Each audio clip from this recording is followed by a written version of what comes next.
Contoh kasus pelanggaran UU ITE pasal 27 ayat 3. Perkenalkan, ini Prita Mulyasari, seorang ibu rumah tangga yang menjadi pasien dari Rumah Sakit Omni Internasional. Cerita ini berawal pada 7 Agustus 2008. Saat itu Prita didiagnosis demam berdarah atau tifus. Kemudian setelah dirawat 4 hari, namun tidak ada menunjukkan perubahan yang signifikan. Karena tidak kunjung membaik, Prita mengirimkan keluhannya melalui mailing list yang akhirnya menyebar luas di dunia maya. Mailing list yang berisi tentang keluhannya atas pihak RS itu. Kemudian RS menggugat hukuman dengan pencemaran nama baik. Prita pun mendekam di dalam penjara selama kurang lebih 2 bulan atas tuduhan tersebut. Berikut video kasus Prita Mulyasari. Ibu, Anda sudah bertemu dengan keluarga, dengan suami, putra-putra Anda? Suami sudah, putra-putri belum. Saya tidak sabar lagi ketemu sama mereka. Ibu, Iya. biarpun Ibu tetap menjadi tahanan kota ya Bu, Ibu tetap mensyukuri hal tersebut.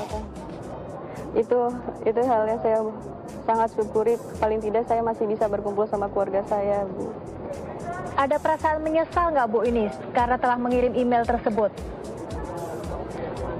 Menyesal, ya Allah, mungkin saya lebih ke trauma ya Mbak ya, saya untuk menggunakan atau menceritakan melalui media elektronik, jadi saya agak trauma. Nah Ibu, nanti kalau sudah berkumpul dengan keluarga, lalu apakah kedepannya Ibu akan mengajukan banding kepada pihak rumah sakit? Atau ada langkah hukum lain yang Untuk akan itu ditempuh? saya serahkan ke kuasa hukum saya, Ibu.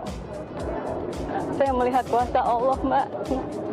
Saya menangis karena saya melihat dengan mata kepala saya sendiri dan mengalami saya sendiri bahwa adanya kuasa Allah. Itu saya akan menangis itu, Mbak. Iya, Bu, tunggu sebentar. Ibu, ketika Ibu mengetahui ketika Ibu akan ditahan, apa Bu? Bagaimana Bu rasanya Bu? Saya sedih sekali, Mbak. Terus terang saya sedih sekali. Sedih sekali. Ibu tidak menduga hal itu Ini akan bisa terjadi Bu? Tidak menduga, Mbak. Tidak menduga saya. Perkenalkan, ini Benny Handoko, pengamat politik dan aktivis media sosial. Saat kasus Bank Senturi sedang booming, Benny menuliskan pada akun Twitternya seperti berikut. Lalu tweet tersebut dilaporkan oleh Misbahun karena pencemaran nama baik. Benny Handoko pun divonis penjara selama 6 bulan.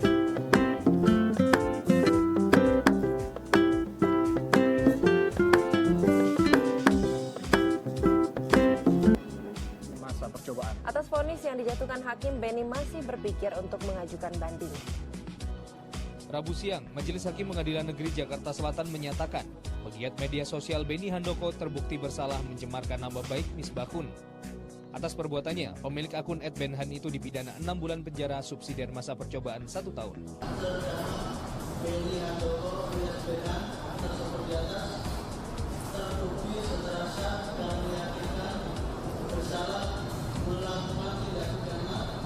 Vonis yang dijatuhkan Majelis Hakim lebih ringan dari tuntutan jaksa. Sebelumnya, jaksa menuntut agar Benny dijatuhi hukuman penjara selama setahun subsidiar 2 tahun masa percobaan.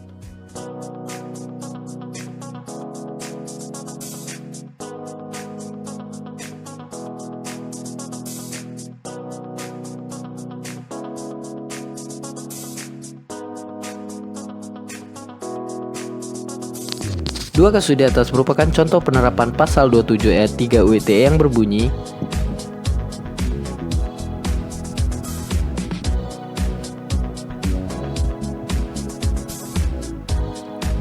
pelaku yang terbukti bersalah pun akan terjerat hukuman maksimal 6 tahun penjara dan denda maksimal 1 miliar rupiah sesuai dengan pasal 45 UU ITE.